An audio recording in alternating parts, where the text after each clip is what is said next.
posing figure walks looking neither to the left nor to the right. As the figure walks closer to the camera, a voiceover is heard. What is fear? It can take many forms. Fear can be everything or nothing. Fear can grip an individual or devour a nation. It can cause hysteria or numbing calm.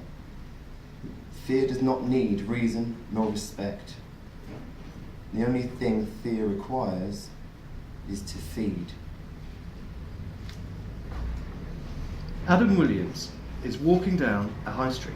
Surrounded by people, he makes his way through the crowd as though trying to avoid contact with anyone. Adam becomes more anxious as he seems unable to get through the crowd as quickly as he'd like. He suddenly becomes highly agitated and he looks around nervously and begins to move much more quickly as though in a panic. Adam starts to run faster down the street and continues to do so even when he escapes the busy high street. He keeps running until he reaches an isolated side road with no one else around. As he attempts to catch his breath, he collapses to the ground, still breathless. Despite having stopped running and sat down, he still appears highly disturbed and unable to gain control of himself. As Adam sits on the ground, he fails to notice a figure appear and stand behind him. The figure doesn't make any attempt to assist Adam at all. The figure simply watches and smiles. Adam continues to have his panic attack. And how long did this attack last? Adam is sat on a lounge chair, appears physically uncomfortable. Dr. Harris is sat opposite him. Adam. 15, maybe 20 minutes, I don't know. And how were you feeling while it was happening? Sick. I felt physically sick. No, I mean, how did you feel emotionally? I felt crushed, boxed in. I couldn't breathe. I had to get away. Okay. And once away from the crowd, how did you feel then? Isolated. Alone. Completely alone. And the breathing exercise we have been working on, did it help? Yeah, eventually. Fine then. Could be the surroundings, the people that triggered the claustrophobia. Should I go back to my GP then? I mean, somehow I don't think he wanted me anywhere near his surgery after what happened last time. Well, what do you mean? Well, I ran into the surgery reception and made a bit of a scene. I passed out in front of an elderly couple, a pregnant woman and a mother with a 3-year-old daughter. Oh, well, these things tend to sound much worse in retrospect, don't they? It's probably the reason he sent me to me in the first place, so he would see less of me. No, he referred you to me so that we could identify the best methods to help you. Let's discuss what else has been happening with you lately. How is the new job going? Lost it. You lost your job? Yep. What happened? Well, I locked myself in the toilet for 4 hours and then just ran out of the building. Well, we could contact them and explain. No, I don't want to explain anything to anybody, especially to strangers.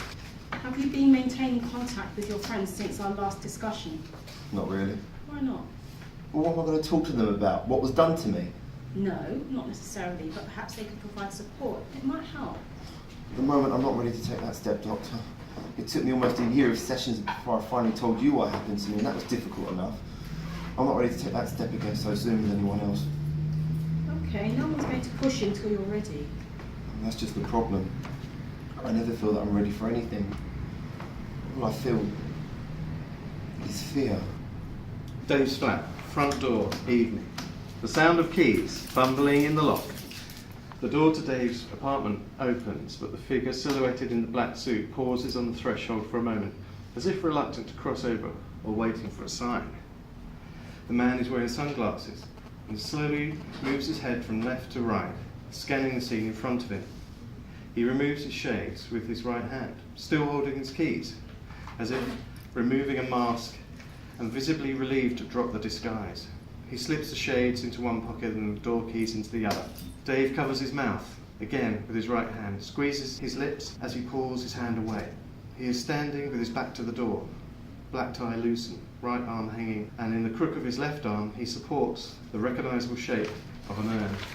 Bends his knees as he stoops to pick up the envelopes, junk mail and a local newspaper from that morning's post. Now laden with slightly too much, he's keen to relieve himself of his burden and heads straight to the table in the living room. Quickly drops the mail onto the table surface so he can use both hands to carefully place the gold no down safely in the middle of the table. He is stoic, being strong. The familiar sound of the living room clock mercilessly marks the passing of time as he stands staring at the urn, as if fascinated by its significance or mysteriously bound by its contents, yet not wanting unnecessary contact. Dave stands by the table, not quite sure what to do next. His mobile phone explodes into life and startles him. He greatly resents the device for destroying this private moment and considers not answering it. As he pulls the annoyance from his inside pocket, the screen displays Lisa. Dave turns to look out of the window as he answers the call. Hey, baby. Hey, Dad. You back home yet? Yeah, just walked in. It's very Quiet? empty. Oh, I'm so scared, Dad. Wish I'd made it for Mum's funeral. I know. Don't worry about it. I'm okay. I'm all right. I'm not cool about your mum being gone, of course, but I know you're stuck in New York, baby. Don't worry. I'll be there Saturday night, Dad. I just wish... No, don't say it, baby. I'll meet you at the airport, gate 3, like you said, right? Okay. Listen, thanks for phoning, darling, but I've got stuff to do. I've got to go now. Right, of course, Papa. I'm here for you.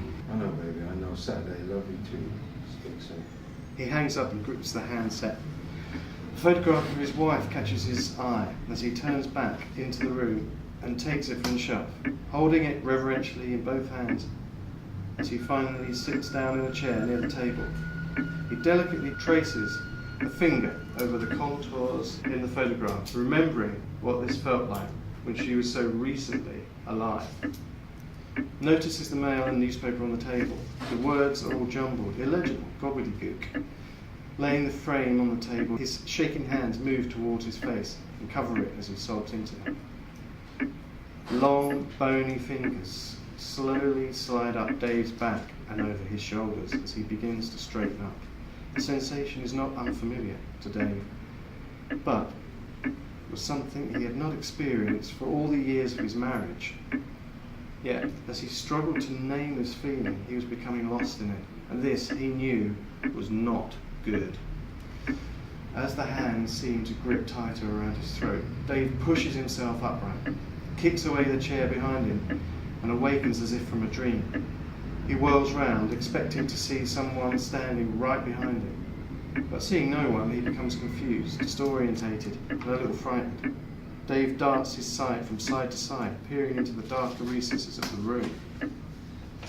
Why wasn't anyone there? But so glad they weren't.